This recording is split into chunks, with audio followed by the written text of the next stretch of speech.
ومن سيئات أعمالنا من يهده الله فلا مضل له ومن يضلله فلا هادي له وأشهد أن لا إله إلا الله وحده لا شريك له وأشهد أن سيدنا وسندنا ونبينا ومولانا محمدا عبده ورسوله صلى الله تعالى عليه وعلى آله وأصحابه وبارك وسلم تسليما كثيرا أما بعد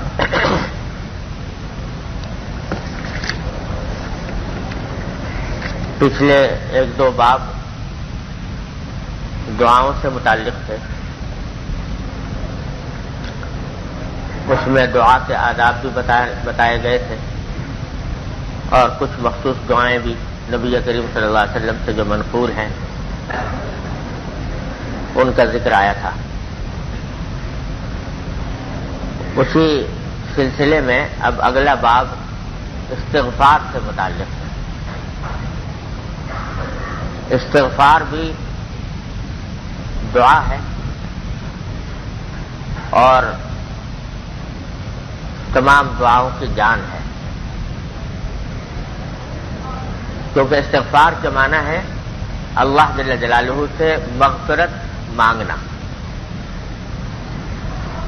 بخشش مانگنا کہ اللہ تبارک و تعالی ہماری غلطیوں کوتاہیوں گناہوں کو معاف فرمائے. اور یہ بڑی عظیم فضیلت کی چیز ہے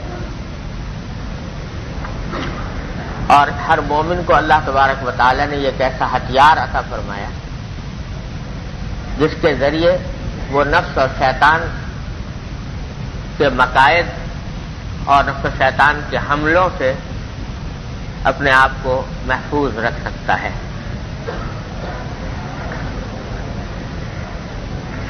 یہ حدیث ہے نبی کریم سرور عالم صلی اللہ علیہ وسلم کے بارے میں حضرت عبداللہ بن عمر رضی اللہ تعالیٰ عنہما کی،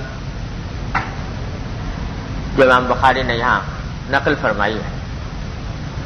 عن ابن عمر رضی اللہ تعالیٰ عنہما قال ان كنا لن نعد في المجلس للنبي صلى الله عليه وسلم رب اغفر لي وتب علي انك انت التواب الرحيم 100 مرة.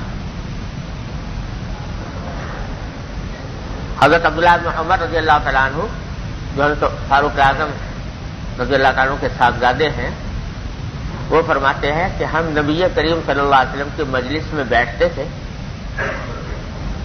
تو بعض اوقات ایک ہی مجلس میں آپ کی زبان مبارک سے 100 مرتبہ یہ کلمہ سنتے تھے. کون سا کلمہ؟ کہ رب اغفر لی وتب علی انک انت التواب الرحیم، کہ اے میرے پروردگار میری مغفرت فرمائیے، میری توبہ قبول فرمائیے، بے شک آپ بہت توبہ قبول فرمانے والے اور بہت رحم کرنے والے. یہ کلمہ حضور اقدس صلی اللہ علیہ وسلم سے ایک مجلس میں فرمایا کہ 100 مرتبہ ہم گنتے تھے، گنا ہم نے کہ 100 مرتبہ آپ نے فرمایا ایک ہی مجلس میں. گویا کوئی مجلس حضور اقدس صلی اللہ علیہ وسلم کی جو ہوا کرتی تھی وہ اس طرح نہیں ہوتی تھی کہ مسلسل آپ کوئی خطاب فرما رہے ہیں، بلکہ بیٹھے ہیں، کسی نے کوئی سوال کر لیا تو آپ نے اس کا کوئی جواب دے دیا، خاموش بھی بیٹھے ہیں، جب کوئی بات ارشاد فرمانی ہوئی بات ارشاد فرما دی، صحابہ کرام نے سن لی، کسی نے کوئی سوال کرنا ہوا سوال کر لیا، آپ نے جواب دے دیا. اور وہ مجلس تو ایسی مجلس تھی کہ اگر آپ کچھ بھی نہ فرمائیں اور خاموشی بیٹھے رہیں اور سننے والے بھی خاموش بیٹھے رہیں تب بھی لمحہ لمحہ علوم کی بارش ہوتی اور اللہ نبی کریم صلی اللہ علیہ وسلم کے فیوز و انوار کی بارش ہوتی. تو اس واسطے سے مسلسل کلام تو کم ہوتا تھا، تو جو وقت گزر رہا ہے تو اس کو نبی کریم صلی اللہ علیہ وسلم اس کو ذکر میں بھی استعمال فرماتے تھے. تو ان میں سے یہ ہے کہ یہ کلمہ ایک مجلس میں فرمایا کہ ہم نے بعض اوقات شمار کیا تو 100 مرتبہ ارشاد فرمایا. اور اسی مضمون کی تقریباً حدیث اگلی بھی امام بخاری نے روایت کی عن عائشہ رضی اللہ تعالی عنہا حضرت عائشہ رضی اللہ عنہا روایت فرماتی ہے کہ صلی رسول اللہ صلی اللہ علیہ وسلم الضحى ثم قال اللهم اغفر لي وتب علي انك انت التواب الرحیم حتی قالها 100 مرہ. حضرت عائشہ فرماتی ہے کہ نبی کریم صلی اللہ علیہ وسلم نے ایک مرتبہ چاشت کی نماز پڑھی. چاشت کی نماز جو طلوع آفتاب کے بلند ہونے کے بعد سے اور زوال کے قبل تک کسی وقت بھی پڑھی جا سکتی ہے. تو وہ نماز پڑھی. نماز پڑھنے کے بعد یہ کلمات فرمائے, یہی کلمات جو ابھی میں نے سنایا آپ کو, اللہم اغفر لی وتب علی انک انت التواب الرحیم, کہ اللہ مجھے مغفرت فرمائیے, میری توبہ قبول فرمائیے, بے شک آپ بہت توبہ قبول کرنے والے اور بہت رحم کرنے والے ہیں. یہاں تک کہ فرمایا 100 مرتبہ. عائشہ فرماتی ہے کہ یہ کلمات کہے آپ. اگلی حدیث بھی حضرت عبداللہ بن عمر رضی اللہ عنہ سے روایت کر رہے ہیں امام بخاری کہ سمعت النبی صلی اللہ علیہ وسلم یقول توبوا الی اللہ فانی اتوب الیہ کل یوم 100 مرہ. صحابہ کرام سے خطاب کرتے ہوئے, صحابہ کرام کے واسطے سے پوری امت سے خطاب کرتے ہوئے فرمایا کہ اللہ سے توبہ کیا کرو, توبہ کیا کرو اس واسطے کہ میں بھی اللہ سے توبہ کرتا ہوں ہر دن 100 مرتبہ. سرکار تو عالم صلی اللہ علیہ وسلم فرما رہے ہیں اللہ. تو حضور اقدس صلی اللہ علیہ وسلم بھی 100 مرتبہ توبہ فرمانے کا روزانہ معمول اپنا بیان فرما رہے ہیں. اور پھر آخر میں امام بخاری نے سید الاستغفار کی حدیث روایت کی ہے کہ حضرت بشیر ابن کعب رضی اللہ تعالیٰ عنہ سے روایت کرتے ہیں, سداد ابن اوس رضی اللہ تعالیٰ عنہ سے, کہ نبی کریم صلی اللہ علیہ وسلم نے فرمایا کہ سید الاستغفار یہ کلمات ہیں. یعنی یوں تو کسی بھی انداز میں جن الفاظ کا انسان چاہے اللہ تعالیٰ سے مغفرت مانگ سکتا ہے. استغفر اللہ العلی العظیم الذی لا الہ الا هو استغفر اللہ ربی من کل ذنب واتوب الیہ, صرف استغفر اللہ کہہ دے تو بھی استغفار کا مقصد حاصل ہو جاتا ہے.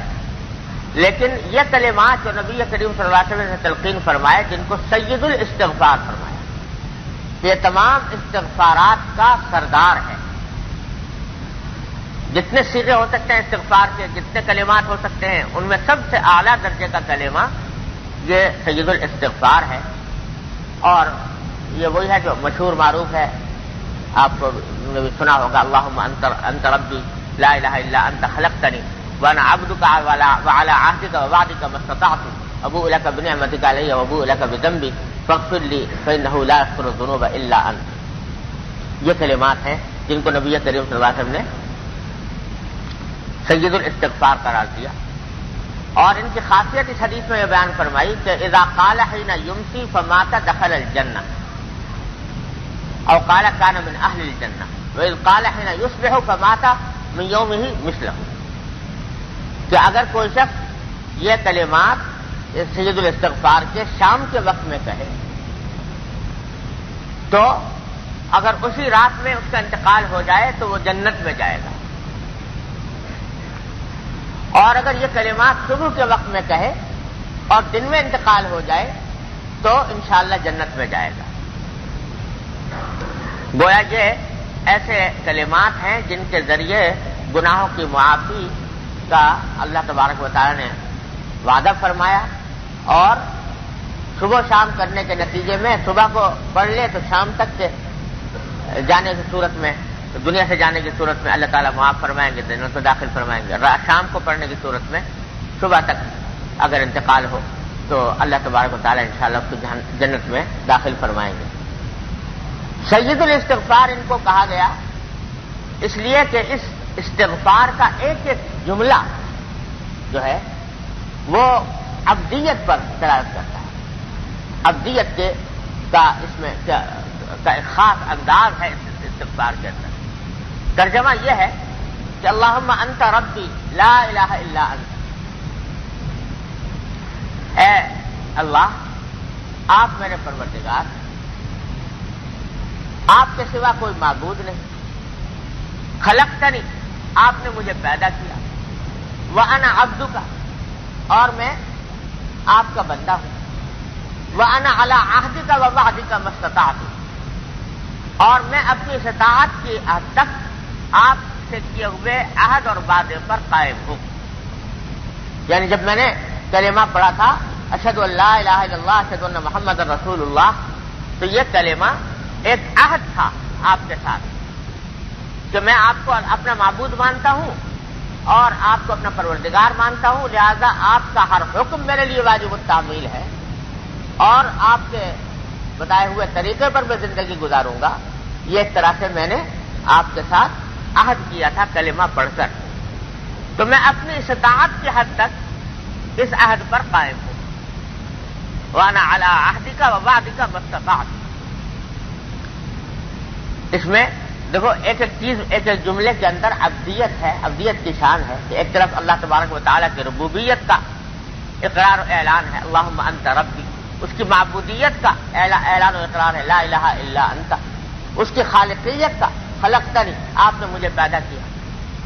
اور اپنے بارے میں ایک طرف تو اس بات کا اظہار ہے کہ اللہ میں آپ کی توحید پر، آپ کے دین کے اوپر میں ایمان لائے ہوئے ہوں، لیکن ساتھ ساتھ عبدیت کے مطابق یہ کہا جا رہا ہے کہ اللہ میں ایمان تو لایا ہوں لیکن اس ایمان کے تقاضوں پر جتنا مجھ سے ہو سکتا ہے، مجھ سے بن پڑتا ہے، وہ عمل کرتا رہتا ہوں.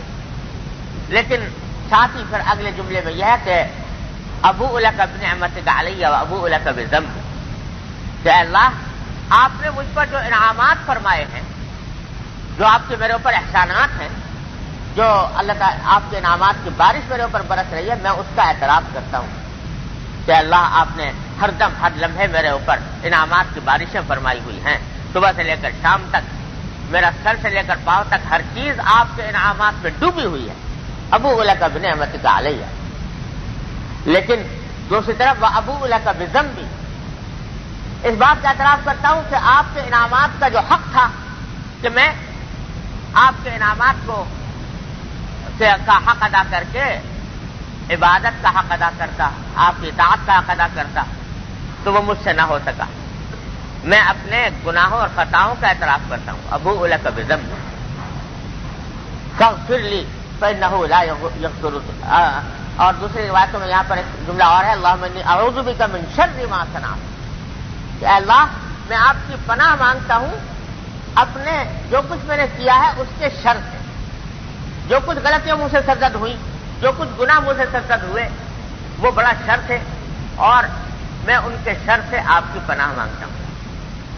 اور پھر آخر میں یہ ہے کہ فاغفر لی فإنہ لا یغفر الذنوب الا انت، آپ میری مغفرت فرمائیے کیونکہ اللہ آپ کے سوا کوئی مغفرت کرنے والا ہے نہیں میرے گناہوں کا.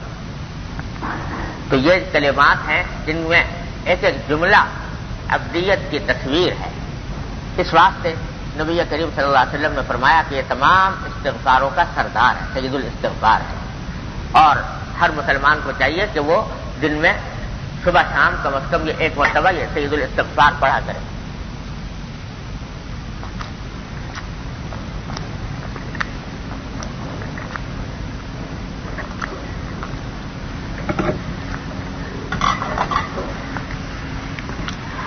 اب جیسا کہ میں نے عرض کیا تھا کہ یہ استغفار ایسی عظیم الشان نعمت ہے جو اللہ جل جلالہ نے اپنے بندوں کو عطا فرمائی، کہ یہ ایک ہتھیار ہے کہ جو انسان کو نفس و شیطان کے حملوں کے نتائج سے محفوظ رکھتا ہے. اللہ تبارک و تعالی ہی خالق خیر ہے، وہی خالق شر ہے. اللہ تبارک و تعالی نے جب یہ دنیا بنائی اور اس میں گناہ کے تقاضے اور داعیے پیدا فرمائے اور انسان کے اندر گناہ کرنے کی اور نیک عمل کرنے کی دونوں کی صلاحیتیں ودیعت فرمائی، اور پھر شیطان کو بھی پیدا کیا اور نفس کو بھی پیدا کیا. شیطان کو پیدا کرنے والے بھی وہی، نفس کو پیدا کرنے والے بھی وہی، انسان کو پیدا کرنے والے بھی وہی اور فرشتوں کو پیدا کرنے والے بھی وہی.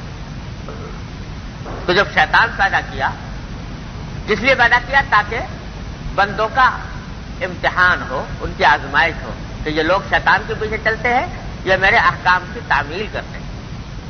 تو جب یہ شیطان اللہ تبارک و تعالیٰ نے پیدا فرمایا تو گویا ایک طرح سے ایک زہر پیدا فرمایا جو اللہ کے بندوں کے لیے زہر کی حیثیت رکھتا ہے کہ جب کبھی شیطان ڈسے گا وہ زہر پھیل جائے گا، گناہ کا زہر پھیل جائے گا جسم میں، انسان کی روح میں۔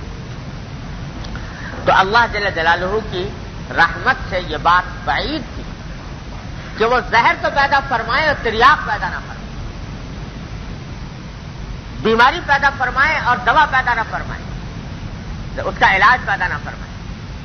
چنانچہ ایک طرف شیطان پیدا کیا، نفس پیدا کیا جو انسان کو گناہ کی طرف بلاتا ہے، گناہ کی دعوت دیتا ہے، گناہ کے تقاضے دل میں ابھارتا ہے، داعیے پیدا کرتا ہے، اور دوسری طرف اللہ تبارک و تعالیٰ نے ایک ایسا تریاق عطا فرما دیا کہ جب کبھی شیطان اور نفس ڈسے تو فوراً یہ تریاق استعمال کر لو تو اسی لمحے انشاءاللہ وہ زائل ہو جائے گا۔ ہمارے حضرت والا فرماتے تھے، اگر ڈاکٹر صاحب صلی اللہ تعالیٰ سے اللہ تعالیٰ ان کے درجات بلند فرمایا کرتے تھے کہ دیکھو اللہ تبارک و تعالیٰ نے جب حضرت آدم علیہ السلام کو پیدا فرمایا تو پہلے ہی سے اعلان کر دیا تھا فرشتوں سے کہ انی جاعل فی الارض خلیفہ، میں ایک اپنا خلیفہ بنانے والا ہوں دنیا میں بھیجنے کے لیے انسان۔ فرشتوں کو حیرت بھی ہوئی، انہوں نے پوچھا بھی کہ جی کیا ضرورت ہے کسی ایسے آدمی کو پیدا کرنے کی، ہم تو آپ کی تسبیح کر رہے ہیں، عبادت کر رہے ہیں۔ تو اللہ نے فرمایا انی عالم ما لا تعلمون، تمہیں نہیں پتا، مجھے پتا ہے کیوں بنا رہا ہوں اس کو، اس آدمی کو، انی عالم ما لا تعلمون۔ خیر پیدا کر دیا، اب کہا فرشتوں سجدہ کرو، جو میں نے یہ آدم بنایا ہے مٹی سے اور اس کی خود تخلیق کی ہے، اب اس کو تم سجدہ کرو۔ خیر سب نے سجدہ کر دیا، شیطان نے نہیں کیا۔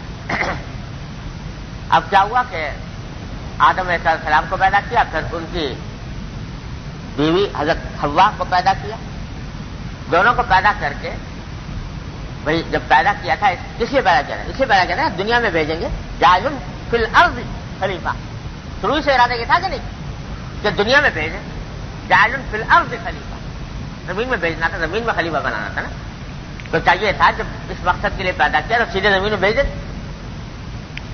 پیدا ہی کام کے لیے نا زمین میں بھیجنے کے لیے، تو سیدھے جب پیدا کیا تو پیدا ہوتے ہی، بنتے ہی، تیار ہوتے ہی اس کو مقصد کے تحت زمین میں بھیجے تھے دنیا میں، لیکن نہیں، کہا کہ جاؤ تم دونوں جنت میں رہو، دونوں جنت میں رہو۔ چنانچہ بجائے دنیا میں بھیجنے کے اللہ تبارک و تعالیٰ نے دونوں کو جنت میں رکھ دیا اور کہہ دیا کلا من حیث شئتما، جہاں سے چاہو کھاؤ مزے کرو۔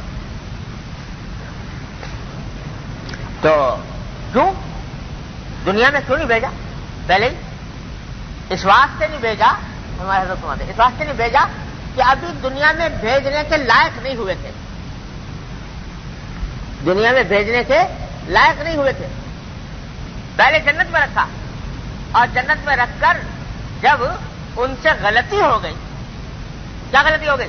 کہا تھا بھائی یہ درخت مت کھانا، مگر شیطان کے بہکائے میں آ کر کھا گئے، شیطان کے بہکائے میں آ کر کھا لیا، غلطی ہو گئی۔ جب غلطی ہو گئی ندامت پیدا ہوئی، شرمندگی ہوئی، اور شرمندگی اور ندامت کے پیدا ہونے کے بعد اللہ تعالیٰ نے بھی تلقین فرمائی کہ جب کبھی ایسا ہو کہ غلطی ہو جائے، شرمندگی ہو، ندامت ہو، تو پھر کہنا ربنا ظلمنا انفسنا وان لم تغفر لنا وترحمنا لنکونن من الخاسرین، جب کہنا، تو جب یہ کہہ دیا کہ ربنا ظلمنا انفسنا، اب ہوئے تم اس لائق کہ تمہیں دنیا میں بھیجا جائے، اے بیتو من حاجی، جاؤ نیچے، اب جاؤ جنت زندگی زمین کے اوپر۔ کیوں؟ اس واسطے کہ جب تک تم سے غلطی نہیں ہوئی تھی تو پھر تم نے فرشتے میں کیا فرق تھا؟ فرشتے بھی آخر ایسے تھے کہ جو معصوم تھے، جن سے غلطی نہیں ہوتی تھی، تو تمہیں تو پیدا اس لیے کیا گیا کہ اگر غلطی کی صلاحیت تمہارے اندر پیدا ہو غلطی کرنے کی، اور اگر غلطی ہو جائے تو ندامت تمہارے اندر آئے اور تم توبہ اور استغفار کرنے کے اہل بنو، جب یہ صلاحیت تمہارے اندر پیدا ہو جائے گی تب اس قابل بنو گے کہ زمین پر بھیجا جائے۔ چنانچہ جب یہ غلطی بھی ہو گئی اور اس غلطی کے اظہار، اس غلطی کے ازالے کے لیے استغفار کا طریقہ بھی آ گیا کہ ربنا ظلمنا انفسنا وان لم تغفر لنا وترحمنا لنكن من الخاسرین. اب مسلح ہو گئے, اب ان کے اندر کوالیفیکیشن پیدا ہو گئی دنیا میں جانے کی. تو کہا اب جاؤ دیکھو تو نیچے جاؤ زمین.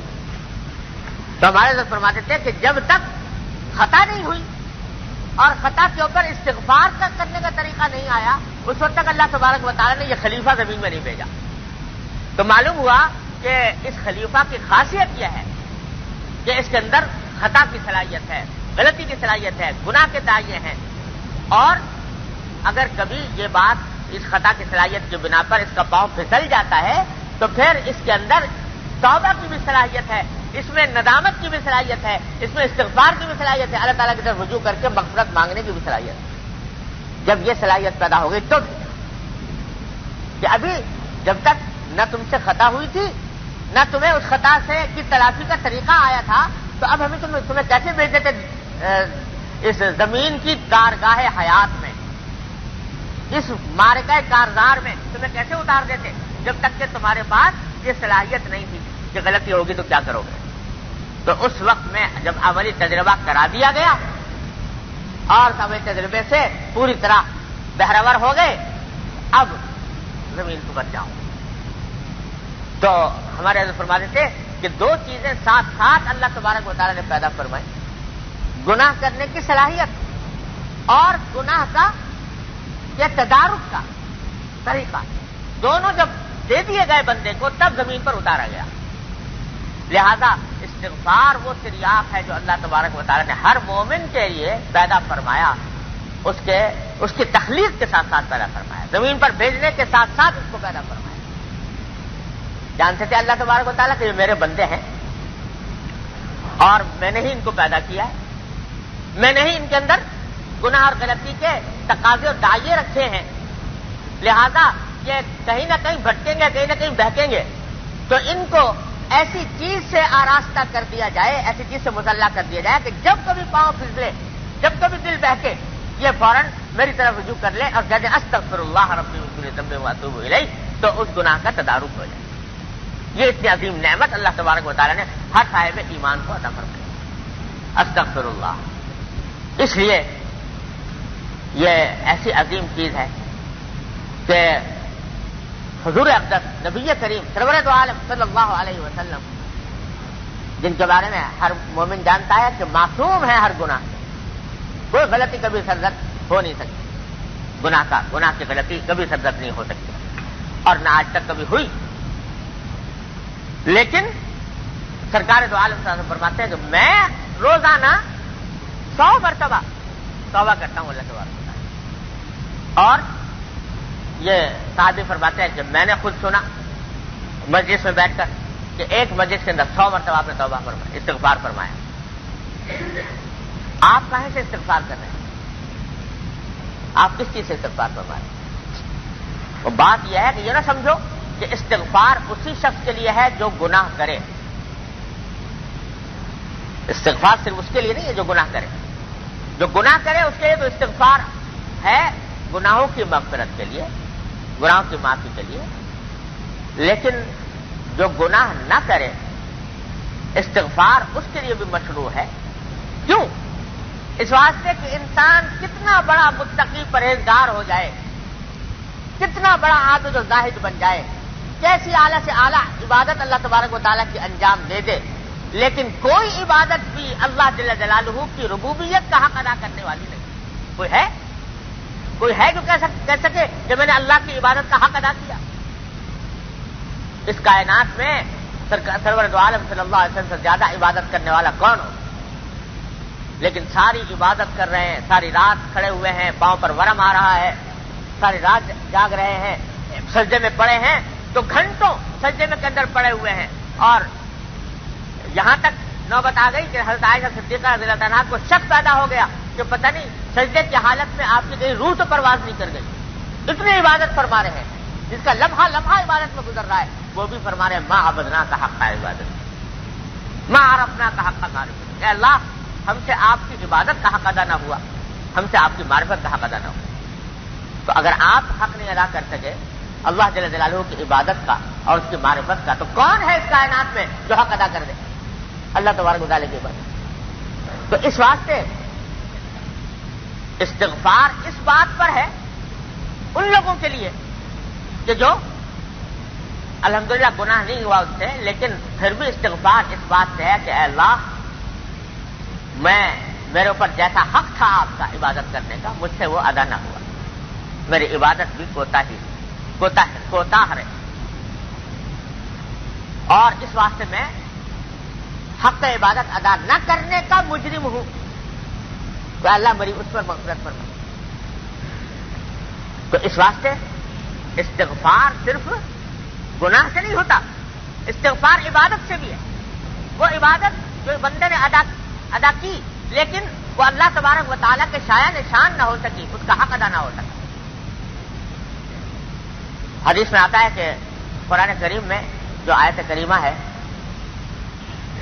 اللہ کے نیک بندوں کا ذکر کرتے ہوئے فرمایا کہ کانوا قلیلا من اللیل ما یہجعون وبالاسحار ہم یستغفرون۔ اللہ کے نیک بندوں کا ذکر کرتے ہوئے فرمایا کہ یہ وہ لوگ ہیں کہ رات کو بہت کم سوتے ہیں، رات کو بہت کم سوتے ہیں۔ بہت کم سونے کا معنی یہ نہیں کہ گپ شپ میں زندگی رات گزار رہے ہیں، بہت کم سونے کا معنی یہ ہے کہ اللہ تبارک و تعالیٰ کی عبادت میں کھڑے ہوئے ہیں، اس کی عبادت کر رہے ہیں، اس واسطے رات کو سونا کم ملا۔ کانوا قلیلا من اللیل ما یہجعون، اور اللہ کی عبادت میں مصروف رہے، تو رات تو گزاری اللہ کی عبادت میں۔ پھر اگلا جملہ ہے وبالاسحار ہم یستغفرون، سحری کے وقت میں وہ استغفار کرتے ہیں اللہ تعالیٰ۔ جب سحری کا وقت ہوتا ہے تو رات میں عبادت کرتے رہے، جب سحری کا وقت ہوا تو اللہ تعالیٰ سے مغفرت مانگ رہے ہیں، استغفار کر رہے ہیں۔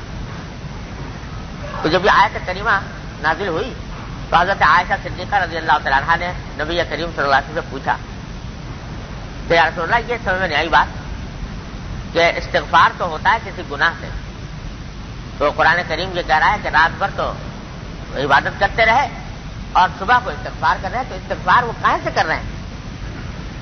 کس چیز سے استغفار کر رہے ہیں؟ اپنے اور گناہوں سے؟ اور اگر اس سے عمل سے کر رہے ہیں تو یہ عمل تو ساری رات عبادت کا کرتے رہے، تو اس میں استغفار کا کیا محل ہے، کیا موقع ہے؟ تو روایت میں آتا ہے کہ نبی کریم صلی اللہ علیہ وسلم نے فرمایا جو استغفار کرتے ہیں اپنی اسی عبادت سے جو رات کے وقت میں انجام دی۔ کیا مانا؟ کہ وہ یہ کہتے ہیں کہ اللہ، ہم نے اپنی استطاعت کے مطابق عبادت تو کر لی، لیکن حقیقت میں یہ عبادت آپ کے شایع نشان نہیں، آپ کی عبادت کا حق اس سے ادا نہ ہوا، پتہ نہیں کتنی کوتاہیاں رہیں، کتنی غلطیاں ہوئی اس عبادت کے اندر، تو اس واسطے وہ استغفار کرتے ہیں، بالاسحار ہم یستغفرون۔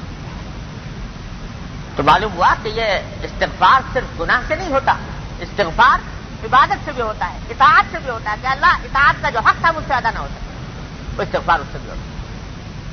اسی واسطے حدیث میں آتا ہے کہ نبی کریم صلی اللہ علیہ وسلم جب نماز سے فارغ ہوتے تو نماز سے فارغ ہوتے ہی 3 مرتبہ فرماتے تھے استغفر اللہ استغفر اللہ استغفر اللہ۔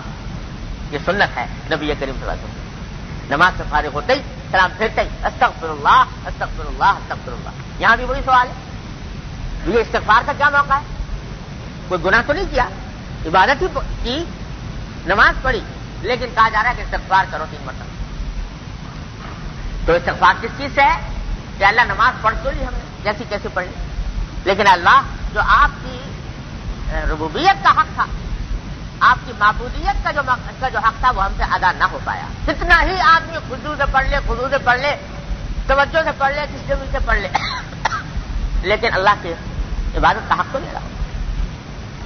اور یہی وہ چیز ہے کہ جو در حقیقت عظیم نسخہ ہے مٹی کو سونا بنانے۔ ہم سب کو یہ شکایت رہتی ہے، کون ہے جو اس سے محفوظ ہو، کہ جب آدمی اپنی نمازوں کی طرف دھیان کرتا ہے، اس کا جائزہ لیتا ہے، تو معلوم ہوتا ہے کہ ایک عادت سی ہو گئی، وہ عادت ہو رہی ہے۔ باقی جہاں تک اس نماز کی روح کا تعلق ہے، نہ اس میں خضوع ہے، نہ اس میں خشوع ہے، نہ اس میں دل جمی ہے، نہ اس میں اللہ تعالیٰ کی طرف رجوع ہے، نہ اس میں انابت ہے، نہ اس میں اخبات ہے، بس ایک عادت بن گئی ہے، روٹین بن گئی ہے۔ اللہ کا شکر، اچھی عادت ہے، عادت بن گئی ہے۔ تو بھائی اذان ہوگی تو جائیں گے تو یہ کہیں گے، اور سجدے میں جائیں گے تو یہ کہیں گے، باقی نہ اس کے معنی کی طرف دھیان ہے، نہ اس کے الفاظ کی طرف دھیان ہے، نہ خضوع ہے، نہ خشوع ہے، نہ تو بے روح نظر آتی ہے سب کچھ. جب کوئی بے شک زبان سے الفاظ تو ادا ہو رہے ہیں، جب رکوع میں جاتے ہیں تو سبحان ربی العظیم، اور رکوع سجدے میں جاتے ہیں تو سبحان ربی الاعلیٰ، لیکن کبھی اس طرف دھیان ہو کہ میں کیا کہہ رہا ہوں. سبحان ربی العظیم اور سبحان ربی الاعلیٰ کیا کلمات میری زبان سے نکل رہے ہیں، اس کی طرف دھیان بھی نہیں جاتا، گزر رہی ہے اسی طرح. تو ہم میں سے ہر شخص کو یہ رہتا ہے خیال رہا، بہت عرصے تک نہیں آتا، کبھی آ بھی جاتا ہے، اور آ جاتا ہے تو پریشانی ہوتی ہے کہ جو کچھ نمازیں پڑھی پتہ نہیں اللہ کے یہاں مقبول ہوئی کہ نہیں ہوئی، اور پتہ نہیں ان کا ثمرہ نکلے گا کہ نہیں نکلے گا. یہ ہوتا ہے نا خیال. تو ہمارے حضرت والا فرماتے تھے، اللہ تعالیٰ ان کے درجات بلند فرمائے، کہ ارے بھائی ہائے ہائے کرنے کی کیا ضرورت. یہی فرماتے تھے، یہ ہائے ہائے کرنے کی کیا ضرورت. بھائی تمہارا جو کام ہے وہ کرنے کا وہ کرو. وہ یہ کہ اپنی طرف سے نماز کو جتنا بہتر سے بہتر بنا سکتے ہو بناؤ، اپنی طرف سے دھیان دو ان الفاظ کی طرف جو زبان سے نکل رہے ہیں. اگر معنی سمجھتے ہو تو معنی کی طرف دھیان دو، دھیان کے ساتھ نماز پڑھنے کی کوشش کرو. لیکن اگر غیر اختیاری طور پر خیالات آ گئے، کبھی ادھر کا خیال کبھی ادھر کا خیال، تو اس پر اللہ تبارک و تعالیٰ نے کوئی مواخذہ نہیں فرمایا. اپنی طرف سے سوچ سوچ کے خیالات نہ لاؤ، غیر اختیاری آ گئے تو انشاءاللہ کوئی اس پر گناہ نہیں ہوگا. جب تنبہ ہو جائے دوبارہ لوٹاؤ، جب پھر غفلت ہو جائے پھر تنبہ ہو جائے پھر لوٹاؤ، یہی کرتے رہو. پھر بھی جب نماز پڑھ لی تو فرمایا کہ یہ جو فرمایا ہے حدیث میں کہ سرکار دو عالم صلی اللہ علیہ وسلم نماز کے بعد 3 مرتبہ استغفار مانگتا ہے، استغفر اللہ استغفر اللہ استغفر اللہ. تو معنی اس کے ہے ہی یہ کہ اللہ جو کچھ مجھ سے بن پڑا ٹوٹا پھوٹا وہ تو میں نے حاضر کر دیا، لیکن جانتا ہوں کہ یہ آپ کے شایان شان نہیں. نہ جانے کتنی کوتاہیاں اس میں ہیں، نہ جانے کتنی غلطیاں اس میں ہیں، آپ کی بے ادبیاں اس میں ہیں، گستاخیاں اس میں ہیں. تو اے اللہ میں نماز کا سلام پھیرتے ہی پہلا کام یہ کرتا ہوں کہ جو کچھ غلطیاں کوتاہیاں مجھ سے ہوئی ہیں میں اس پر آپ کی مغفرت چاہتا ہوں. استغفر اللہ استغفر اللہ استغفر اللہ. تو ان کوتاہیوں سے استغفار. اللہ. تو اس کا نتیجہ کیا ہوگا کہ اللہ تبارک و تعالیٰ نے وعدہ فرمایا کہ جب مغفرت مانگو گے سچے دل سے استغفار کرو گے تو اللہ تبارک و تعالیٰ مغفرت فرمانے والے ہیں. جب استغفار کر لیا اللہ تبارک و تعالیٰ نے مغفرت انشاءاللہ فرما دی. سچے دل کے ساتھ استغفار کیا ضرور مغفرت فرما دی. کیا معنی مغفرت فرمانے کے؟ کہ نماز میں جو کوتاہیاں ہوئی تھیں، بے دھیانی کی، غفلت کی، بے ادبیوں کی جو غلطیاں ہوئی تھیں، انشاءاللہ ان کلمات کی بدولت وہ کیا ہو جائیں گی؟ معاف ہو جائیں گی. جب وہ معاف ہو گئی تو انشاءاللہ نماز جو ہے اللہ میں نے کہا چلو تمہارے اس نماز کے اندر 2 حصے تھے. نماز کے اندر ایک حصہ تھا اس میں تمہارے جذبہ ایمانی کا، میرے پاس آئے تھے تو اپنا جذبہ ایمان ہی تو لے کر آئے تھے، وہی جذبہ ایمان تمہیں میری طرف نماز کی طرف متوجہ کر رہا تھا. تو ایک حصہ اس نماز میں تمہارے جذبہ ایمانی کا تھا اور ایک حصہ اس میں تمہاری غلطیوں کا، کوتاہیوں کا، بے ادبیوں کا تھا. تو جب تم نے نماز پڑھنے کے بعد استغفر اللہ کہہ دیا اور مجھ سے مغفرت مانگ لی اس دوسرے حصے کے اوپر، چلو یہ دوسرا حصہ ہم نے نکال دیا. اس میں جب دوسرا حصہ نکال دیا تو اب یہ کیا رہ گیا؟ جذبہ ایمانی رہ گیا. تو انشاءاللہ وہ قبول ہے اللہ تبارک و تعالیٰ کے، اللہ تبارک و تعالیٰ کی بارگاہ. تو ہمارے حضرت فرماتے تھے کہ ارے میاں یہ جو ہر وقت تم کہتے رہتے ہو اپنی نمازوں کی ناقدری کرتے ہو، جو یہ کہتے ہیں نمازوں کے بارے میں، کہتے ہیں جی ہماری نمازیں کیا ہیں، ٹکرے مارنا ہے، وقت گزاری ہے، عادت ہے، فلانا ہے. تو یہ جو الفاظ استعمال کرتے ہو یہ بڑی ناقدری کی بات ہے. ارے پہلے اللہ تبارک و تعالیٰ کا شکر ادا کرو کہ اس نے اپنے فضل و کرم سے اس نماز کی توفیق عطا فرما دی. کتنے ہیں جن کو یہ بھی توفیق نہیں؟ اللہ تبارک و تعالیٰ نے اپنے فضل و کرم سے تمہیں اپنی بارگاہ میں داخلے کا موقع عطا فرما دیا.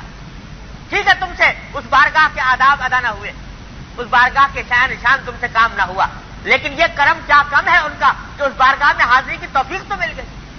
قبول ہو کہ نہ ہو پھر بھی ایک نعمت ہے وہ سجدہ جس کو تیرے آستان سے نسبت. تو اس آستانے کے پاس حاضری کا موقع تو مل گیا، اللہ تبارک و تعالیٰ نے توفیق تو دے دی، پہلے اس کے اوپر شکر ادا کرو، اور پھر جو غلطیاں کوتاہیاں ہوئی ہیں اس پر استغفار کرو اللہ تعالیٰ سے۔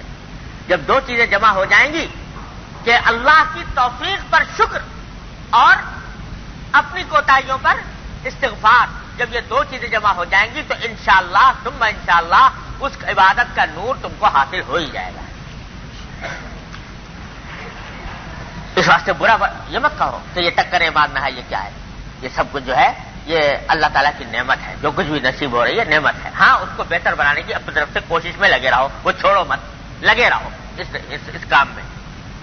اور ہر نماز کے بعد یہ کیا کرو استغفر اللہ، اس نیت سے پڑھا کرو استغفر اللہ استغفر اللہ استغفر اللہ، اس نیت سے پڑھا کرو کہ اللہ اس نماز میں جو کچھ کوتاہیاں مجھ سے ہوئی ہیں اللہ اپنی رحمت سے مجھے معاف کر دی۔ بس جب یہ کر لو گے تو اللہ تبارک و تعالیٰ معاف فرما دے گا۔ میں نے اپنے حضرت ہی سے سنا، کسی کتاب میں تو نہیں دیکھا، لیکن ظاہر ہے کسی کتاب سے ہی نقل کیا ہوگا حضرت نے، کہ صدیق اکبر رضی اللہ تعالیٰ عنہ فرماتے ہیں کہ جب کوئی بندہ کسی بھی عبادت کے بعد دو کلمے کہہ دے تو شیطان کہتا ہے کہ اس بندے نے میری کمر توڑ دی۔ دو کلمے کہہ دے ہر عبادت کے بعد، کیا کہہ دے؟ الحمدللہ استغفر اللہ، الحمدللہ استغفر اللہ، یہ دو کلمے کہہ دے تو شیطان کہتا ہے اس نے میری کمر توڑ دی۔ کیوں؟ اس لیے کہ ان دو کلموں نے شیطان کے حملہ کرنے کے سارے راستے بند کر دیے۔ پہلا راستہ شیطان کا یہ ہوتا ہے کہ کبھی وہ انسان کو عجب میں مبتلا کر دیتا ہے کہ بھائی بڑی اچھی عبادت کی میں نے، واہ واہ بڑا اچھا کام کیا، تو عجب میں مبتلا ہو گیا، خود پسندی میں تو بڑا عابد زاہد بن گیا، میں تو بڑا اللہ والا بن گیا، تو عجب میں مبتلا کر دے گا۔ الحمدللہ اس کا علاج ہے کیا؟ کہ جو کچھ بنا وہ سب اللہ کا کرم ہے جو اس سے توفیق عطا فرمائی، اگر وہ توفیق نہ دیتا تو میرے بس میں نہیں تھا کہ یہ کام کر گزرتا۔ تو الحمدللہ سے عجب کا خاتمہ ہو گیا اور مایوسی کا خاتمہ ہو گیا۔ مایوسی پیدا کر دیتا کہ جی کیا تو نماز پڑھ رہا ہے، یہ تیری نماز کسی قابل ہے؟ تو مایوسی بھی ختم ہو گئی، الحمدللہ عجب کبھی خاتمہ اور مایوسی کا بھی خاتمہ۔ اور دوسرا حملہ شیطان کا یہ ہو سکتا تھا کہ بھائی یہ تیری نماز جو ہے یہ تو فضول ہے، الیاذ باللہ، یہ کوئی لمحہ کوئی پاس پیش کرنے کے لائق ہے، جو لمحہ کے بعد پیش کرنے کے لائق نہیں، تو کر نہیں سکتا وہ کام جو اللہ کے سامنے پیش کرنے کے لائق ہو، تو تو خام کا اس چکر میں پڑا ہے، مایوس کر کے چھوڑوا دے۔ اس کا علاج استغفر اللہ کہ ہے تو بے شک یہ میرا نماز جو ہے یہ کوتا ہے اور نہ جانے اس کے اندر غفلتیں ہیں، اس کے اندر کیا کچھ ہے اللہ کی شان کے مطابق نہیں ہے، لیکن میں استغفار کر رہا ہوں اللہ سے اس جانب کا، تو جب استغفار کر رہا ہوں تو پھر اللہ تبارک و تعالیٰ کیا انشاءاللہ قبول ہو جائے گی۔ تو شیطان کہتا ہے اس نے میری کمر توڑ دی، میرے جتنے بہکانے کے راستے تھے اس عبادت کے ذریعے وہ سارے اس نے ختم کر دیا، الحمدللہ استغفر اللہ۔ تو ہر نماز کے بعد، ہر عبادت کے بعد کہو اللہ تبارک و تعالیٰ الحمدللہ، اللہ آپ کا فضل ہے کہ آپ نے مجھے یہ توفیق عطا فرما دی۔ تلاوت کی، تلاوت کے بعد کہو الحمدللہ استغفر اللہ۔ الحمدللہ کا معنی ہے کہ اللہ آپ کا کرم ہے کہ آپ نے مجھے توفیق دے دی، ورنہ میرے بس میں تو نہیں تھا۔ اور استغفر اللہ، اے اللہ میں استغفار کرتا ہوں، مغفرت مانگتا ہوں، اس واسطے کہ یہ عبادت جیسی انجام پانی چاہیے تھی ویسی انجام پائی نہیں۔ جئنا کا بضاعۃ مزجاۃ، اے اللہ ہم تو آپ کے پاس کھوٹی پونجی لے کر آئے ہیں، کھوٹی پونجی، ہمارے لحاظ سے وہ کھوٹی ہے، ہمارے اندر کی ہماری جو کوتاہیاں ہیں، ہماری جو غلطیاں ہیں، ہماری جو غفلتیں ہیں، ان کی وجہ سے یہ عبادت جو ہے یہ کھوٹی پونجی ہے، بضاعۃ مزجاۃ۔ لیکن اے اللہ آپ ہی سے التجا ہے کہ اس کھوٹی پونجی کو اصلی بنا لیں، قبول فرما لیں۔ اللہ تو میاں اللہ تبارک و تعالیٰ کی طرف سے قبولیت جو ہے وہ تو کرم ہی کرم ہے نا ان کا۔ کوئی بھی کتنی بہتر سے بہتر عبادت لے کے چلے جاؤ اللہ تبارک و تعالیٰ کی بارگاہ میں، بڑی آراستہ، بڑی پیراستہ، بہت اعلیٰ درجے کی لے کے چلے جاؤ، لیکن اللہ جل جلالہ کی نسبت سے تو وہ کھوٹی ہی ہے، لہذا قبولیت ان کی اور ان کی طرف سے اس کے اوپر ثواب اور اجر، یہ سب کچھ ان کا کرم ہی کرم ہے۔ تو اللہ جب اس صورت میں کرم فرماتے آپ، جب میں بہت آراستہ پیراستہ کر کے لے کے آتا، اس بھی کرم ہی فرماتے۔ اب یہ جیسی ٹوٹی پوٹی لایا ہوں، یہ کھوٹی پونجی لایا ہوں، تو اللہ جب بھی آپ ہی کرم ہی فرمائیں گے۔ جب اس صورت میں کرم فرماتے ہیں اللہ اب بھی کرم فرمائیں گے، قبول فرمائیں گے۔ اللہ ہمارے حضرت کی امت صلی اللہ تعالیٰ سے نے مواعظ میں مولانا رومی کے حوالے سے بڑا سبق آموز قصہ لکھا ہے۔ وہ فرماتے ہیں کہ ایک دیہاتی آدمی تھا، تو وہ بادشاہ وقت سے ملنے گیا، اس کا ارادہ وہ بادشاہ سے ملنے جانے کا، دیہات میں رہتا تھا، سوچا بادشاہ کے پاس جا رہا ہوں تو کوئی تحفہ لے کے جاؤں، کوئی اچھا سا تحفہ لے جاؤں تاکہ اس سے بادشاہ کا دل خوش ہو اور پھر وہ مجھے نوازے۔ سوچا کیا تحفہ لے کے جاؤں، سوچتا رہا، اب سوچا ہے یا اللہ میں دیہات میں رہنے والا، بادشاہ محلوں میں رہنے والا، تو اس کے پاس ساری دنیا کی نعمتیں ہیں، کوئی روپیہ پیسہ کی اس کو حاجت نہیں کہ پیسے لے کے جاؤں، کوئی کھانا پکا کے لے کے جاؤں، اس سے اعلیٰ درجے کے کھانے اس کے پاس موجود، کوئی کپڑا لے جاؤں، اس سے اعلیٰ درجے کے کپڑے موجود، کیا تحفہ لے کے جاؤں۔ دماغ میں یہ بات آئی کہ ایک چیز ایسی ہوگی جو شاید بادشاہ کے پاس نہیں ہوگی، وہ میں لے جاؤں بادشاہ کے پاس تو اس کا دل خوش ہو جائے گا۔ اور وہ یہ کہ بادشاہ رہتا ہے بڑے شہروں میں، محلوں میں، محلات میں، تو اس کو تازہ دریا کا پانی نہیں ملتا ہوگا،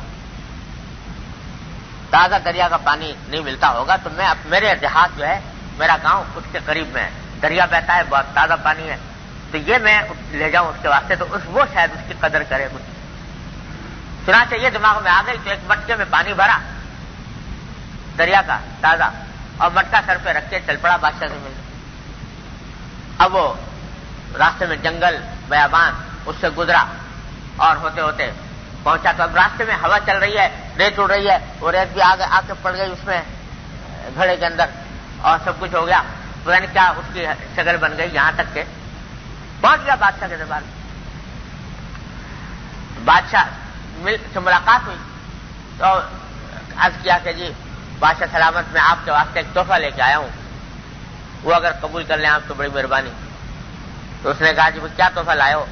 کہ جی میں بہت سوچتا رہا کیا تحفہ لاتا آپ کے پاس دنیا کی ہر نعمت موجود ہے، لیکن یہ کہ تازہ پانی اور بالکل شفاف دریا کا میٹھا پانی یہ شاید یہاں پر آپ کے پاس نہ ہوتا ہوگا، تو تم ایسا، میں سوچا کہ آپ کی خدمت میں لے جاؤں، چنانچہ وہ میں مٹکا جو ہے یہ بھرا ہوا لایا ہوں پانی کا۔ اب جو کھولا تو وہ مٹی وٹی اس میں اٹی ہوئی، ریت اس میں پڑی ہوئی، اور عجیب گدلا قسم کا پانی۔ خیر بادشاہ نے دیکھا کہ یہ بیچارہ یہ پانی لے کے آیا، اس بیوقوف کو یہ پتا نہیں کہ میرے محل کے نیچے دریا دجلہ بہ رہا ہے اور تازہ تازہ پانی ہر وقت میسر آتا ہے، لیکن یہ بیچارہ اپنے جذبے کے تحت یہ سوچ کے کہ میرے لیے بہتر لے کے آیا، تو اس بادشاہ نے بڑی تعریف کی کہ بھائی تو نے بڑا اچھا کام کیا، اور حکم دیا کہ یہ پانی دوسرے برتن میں نکال لو اور اس مٹکے کو اشرفیوں سے بھر کے اس کو واپس کر دو، اشرفیوں سے بھر دو اور اس کو واپس کر دو۔ لیکن ایسا کرنا جس کو حکم دیا انعام دینے کا، اسے کرنا تم مٹکا تو بھر دو اس کا اشرفیوں سے، واپس بھی کر دو، لیکن جب واپس جانے لگے تو اس کو یہ ایسے راستے سے لے جانا جو ہمارے محل کے پیچھے کی طرف دریا بہتا ہے، اس دریا کا بھی نظارہ کرتا چلا جائے، تاکہ اس کو پتہ چل جائے کہ یہ پانی کوئی ایسی نایاب جنس نہیں تھی کہ جو ہمیں نہ ملتی ہو، لیکن تاکہ یہ بھی سمجھ لے اپنے اس کی حقیقت۔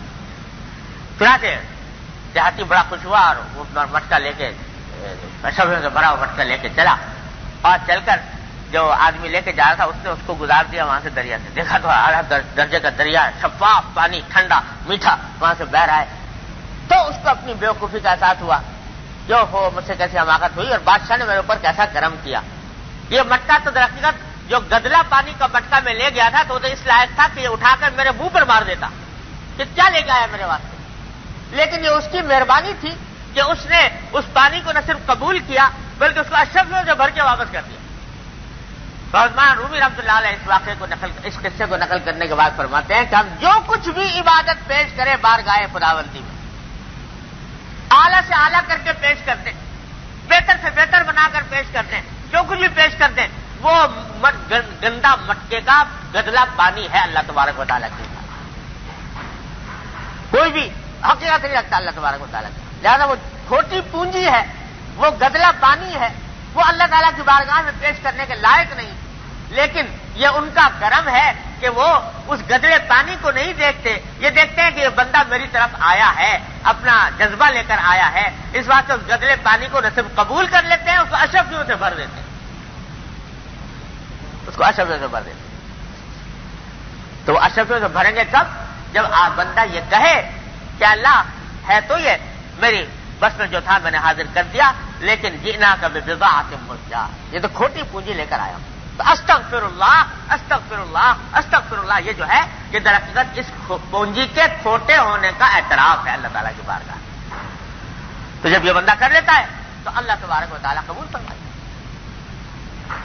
تو اس واسطے یہ جو کہا جا رہا ہے کہ والمستغفرین بالاسحار، سحری کے وقت میں استغفار کرنے والے، وبالاسحار ہم یستغفرون، اور ہر نماز کے بعد استغفر اللہ کہنے والے، یہ در حقیقت راستہ بتایا جا رہا ہے عبادت کو اللہ تبارک و تعالیٰ کی بارگاہ میں پیش کرنے کے لائق بنانے کا۔ ہے تو نہیں لائق، لیکن اللہ جب آپ اس میں سے کوتاہیوں کو مغفرت فرما دیں گے تو پھر یہ آپ کی بارگاہ کے اندر طلب قبول پالے گا، ہمارا بیڑا پار ہو جائے گا، ہمارا کام بن جائے گا۔ تو اس لیے میں عرض کر رہا تھا کہ استغفار جو ہے یہ صرف گناہ سے نہیں، گناہ سے تو ہے ہی، عبادتوں سے بھی، نیکیوں سے بھی ہے، ہر عمل سے، جو عمل بھی اللہ تبارک و تعالیٰ کی رضا کے لیے کیا جائے اس میں استغفار ہے کہ یہ عمل اللہ آپ کے لائق نہیں تھا، بنا دیجیے اس کو آپ اپنے لائق۔ تو اس واسطے رسول کریم سرور دو عالم صلی اللہ علیہ وسلم جو استغفار فرما رہے ہیں، 100 مرتبہ توبہ ہو رہی ہے، 100 مرتبہ استغفار ہو رہا ہے، وہ در حقیقت ایک تو اس نقطۂ نظر سے ہو رہا ہے۔ اور بزرگوں نے ایک اور بات بھی فرمائی کہ حضور اقدس صلی اللہ علیہ وسلم جو استغفار فرماتے تھے وہ اس طرح کہ سرکار دو عالم صلی اللہ علیہ وسلم کے درجات میں اللہ تبارک و تعالیٰ کی طرف سے بے ترقی ہو رہی تھی، ہر لمحہ ترقی ہو رہی، ہر لمحہ ترقی ہو رہی۔ تھوڑی دیر پہلے جس مقام پر تھے اب اس سے اعلیٰ مقام پر، تھوڑی دیر بعد اس سے اور اعلیٰ مقام، اس سے اور اعلیٰ مقام، تو ہم ترقی درجات ہو رہی ہے نبی کریم صلی اللہ علیہ وسلم۔ تو جب آپ اگلے درجے پر پہنچتے ہیں تو پچھلا درجہ جس سے ہو کر آئے ہیں وہ آپ کو قابل استغفار معلوم ہوتا ہے، وہ ادنا معلوم ہوتا ہے کہ بھئی یہ میں تھوڑی دیر پہلے جس مقام پر تھا وہ تو ایسا تھا کہ بڑا نامناسب تھا، اس واسطے آپ اس کے اوپر استغفار ہو، ہر مرتبہ اگلے درجے پر پہنچنے کے بعد پچھلے درجے سے استغفار ہوگا۔ تو پتہ کیا چلا کہ آدمی کتنا ہی عابد ہو جائے، زاہد ہو جائے، متقی ہو جائے، پرہیزگار ہو جائے، ولی اللہ ہو جائے، اللہ والا ہو جائے، کچھ بھی ہو جائے، استغفار سے کسی حالت میں بھی استغنا نہیں ہو سکتا، کسی بھی حالت میں۔ گناہ ہے تو استغفار، غلطی ہے تو استغفار، خلاف اولا ہے تو استغفار، عبادت ہے تو استغفار، اطاعت ہے تو استغفار، کہ اے اللہ آپ کے شایان شام مجھ سے کام نہ ہو سکے۔ لہذا اس کو ورد زبان بنانا چاہیے، اس کو اپنا وظیفہ بنانا چاہیے کہ صبح و شام آدمی جو ہے وہ اللہ تبارک و تعالیٰ سے مغفرت مانگتا رہے۔ ہم اور آپ تو پتہ نہیں ایسے ماحول میں جی رہے ہیں کہ اللہ بچائے، چاروں طرف گناہوں کی آگ بھڑک رہی، چاروں طرف گناہوں کی آگ بھڑک رہی، کبھی جان کر مبتلا ہو جاتے ہیں، کبھی بے شعوری کے عالم میں مبتلا ہو جاتے ہیں، پتہ بھی نہیں کہ گناہ ہو گیا، پتہ بھی نہیں کہ گناہ ہو گیا، لیکن ہو جاتا ہے۔ لہذا جس طرح بے شعوری کے عالم میں گناہ ہو جاتا ہے، ان بے شعوری میں کیے ہوئے گناہوں سے بھی آدمی استغفار کرے۔ یہ جب صحیح کرتے ہیں صفا مروہ کے درمیان تو وہ ایک جگہ ہے نا دو ستونوں کے درمیان، جہاں پر جو سب ستونیں جن کے درمیان بھاگنا دوڑنا جو ہے وہ مسنون ہے، تو اس موقع پر حضور اقدس صلی اللہ علیہ وسلم سے ایک دعا منقول ہے کہ آپ اس وقت میں یہ دعا پڑھا کرتے تھے رب اغفر وارحم واعف عنا وتکرم وتجاوز عما تعلم فانک تعلم ما لا نعلم انک انت الاعز الاکرم. عجیب دعا ہے. کیا کہ رب اغفر وارحم، اے پروردگار مغفرت فرمائیے، رحم کیجیے. رب اغفر وارحم واعف عنا وتکرم، اور ہمارے معاف فرمائیے اور کرم کا مظاہرہ فرمائیے. وتجاوز عما تعلم، اور اللہ ان گناہوں کو معاف فرما دیجیے جو آپ کے علم میں. فإنک تعلم ما لا نعلم، اس واسطے کہ آپ وہ جانتے ہیں جو ہم نہیں جانتے. تو یہاں دعا کیا ہے کہ اللہ ان گناہوں سے بھی میں معافی مانگ رہا ہوں کہ جن کا مجھے احساس تک نہیں ہوا اور گناہ ہو گئے، لیکن آپ کے علم میں ہے. تجاوز عما تعلم فإنک تعلم ما لا نعلم، آپ وہ جانتے ہیں جو ہم نہیں جانتے، ہمیں نہیں یاد کیا ہوا کیا نہیں ہوا، لیکن آپ چونکہ سب کے جاننے والے ہیں لہذا ایسے وہ سب گناہ معاف فرما دیے جو آپ کے علم میں ہیں. تو استغفار میں یہ بھی مانگا کرو کہ اللہ پتہ نہیں کتنے گناہ ایسے ہیں کہ جو ہم سے سرزد ہوئے اور ان کے گناہ ہونے کا ہمیں احساس تک نہیں ہوا، تو اللہ ان کو بھی معاف فرما دے. تو جانے بوجھے گناہوں سے بھی مغفرت، اور جو بے شعوری کے عالم میں ہوئے ان سے بھی مغفرت مانگنی ہے. بہت سے گناہ سے پتہ ہی نہیں کہ یہ گناہ تھا کر گئے، اور بعض اوقات گناہ جو ہے اس کا احساس بھی نہ ہوا کہ میں یہ کام کر رہا تھا، یہ گناہ تھا. ایسے ماحول میں ہم جی رہے ہیں، لہذا اس جتنے گناہوں کی کثرت ہے اتنا ہی استغفار کی کثرت کرو. چلتے پھرتے اٹھتے بیٹھتے استغفار ہو اللہ تبارک و تعالیٰ کی بارگاہ، معافی مانگتے رہو اللہ تبارک و تعالیٰ سے. اور سید الاستغفار یہ کوشش کرو، عادت ڈال لو. سید الاستغفار جو ہے اس کو یاد کر لے ہر مسلمان. کوئی لمبا چوڑا تو ہے نہیں، تھوڑا سا ہے، یاد کر لو. اور کوشش کرو کہ صبح شام جیسے حدیث میں آیا صبح شام پڑھو، بلکہ میں تو کہتا ہوں ہر نماز کے بعد پڑھو. ہر نماز کے بعد سید الاستغفار کی عادت ڈال لو، اور صبح شام کم از کم ہو جائے. اور ایک بھائی جیسے حدیث میں آتا ہے کہ جب سرکار دو عالم صلی اللہ علیہ وسلم فرماتے ہیں کہ 100 مرتبہ میں استغفار کرتا ہوں، 100 مرتبہ توبہ کرتا ہوں، ارے بھائی کم از کم ہر مسلمان اتنا تو کر لے کہ استغفار کم از کم 100 مرتبہ دن میں ہو جائے کسی ایک وقت مقرر کر کے. اور پھر ویسے بھی چلتے پھرتے اٹھتے بیٹھتے زبان پر ورد رہے استغفار کا. ہم نے بزرگوں کو پایا کہ ان کے تکیہ کلام ہو جاتا تھا استغفار، استغفر اللہ رب استغفر اللہ رب من كل ذنب واتوب الیہ. استغفار تکیہ کلام ہو جاتا تھا. پتہ نہیں کس وقت شیطان بہکا دے، کس وقت نفس کا تقاضا غالب آ جائے اور کس وقت انسان مبتلا ہو جائے. تو جب گناہوں کی یہ کثرت ہے، گناہوں کے یہ دوائی اتنے چاروں طرف پھیلے ہوئے ہیں، تو اسی نسبت سے استغفار میں بھی کثرت ہونی چاہیے.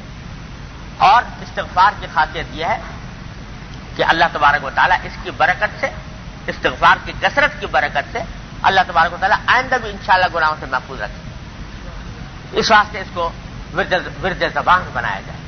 تو حاصل یہ نکلا کہ ہر مومن کو، خاص طور سے آج کل ہمارے زمانے میں ہر مومن کو چاہیے ایک تو سید الاستغفار جو ابھی پڑھا اس کو معمول میں داخل کرے صبح و شام پڑھنے کی یا 5 نمازوں میں پڑھنے کی. اور 100 مرتبہ ایک تسبیح کم از کم استغفار کی صبح کے وقت میں یا شام کے وقت میں باقاعدہ معمول میں شامل کرنا. اور چلتے پھرتے اٹھتے بیٹھتے زبان پر یہ ورد ہو، استغفر اللہ رب من كل ذنب رب اغفر وارحم انت خیر الراحمین. جو کلمہ استغفار کا زبان پر آ جائے اس کو ورد بنایا جائے. یہ اگر کر لیں تو اللہ تبارک و تعالیٰ نے یہ تریاق عطا فرمایا ہے. انشاءاللہ اللہ تعالیٰ حفاظت فرمائیں گے. جو کچھ غلطیاں ہوئی اللہ تعالیٰ کی رحمت سے امید ہے معافی ہوگی. جو عبادتیں ٹوٹی پوٹی انجام پا رہی ہیں تو اللہ تعالیٰ کی رحمت سے امید ہے کہ ان کی قبولیت ہوگی بارگاہ الہی میں، اور قبولیت ہوگی تو انشاءاللہ بیڑا پار ہو جائے گا. اللہ تبارک و تعالیٰ ہم سب کو اس کی توفیق عطا فرمائے. اللهم صل على سيدنا مولانا محمد وعلى ال محمد كما صليت على ابراهيم وعلى ال ابراهيم انك حميد مجيد. ربنا ظلمنا انفسنا وان لم تغفر لنا وترحمنا لنكونن من الخاسرين. ربنا ظلمنا انفسنا وان لم تغفر لنا وترحمنا لنكونن من الخاسرين. ربنا آتنا في الدنيا حسنة وفي الآخرة حسنة وقنا عذاب النار. یا ارحم الراحمین اپنے فضل و کرم سے رحمت سے ہمارے تمام گناہوں کو معاف فرما. اے اللہ ہمارے تمام چھوٹے بڑے خفیہ علانیہ ہر طرح کے گناہوں کو اپنے فضل و کرم سے معاف فرما. یا اللہ ہر طرح کے گناہوں کی مغفرت فرما. شكرا هديت قلبي شكرا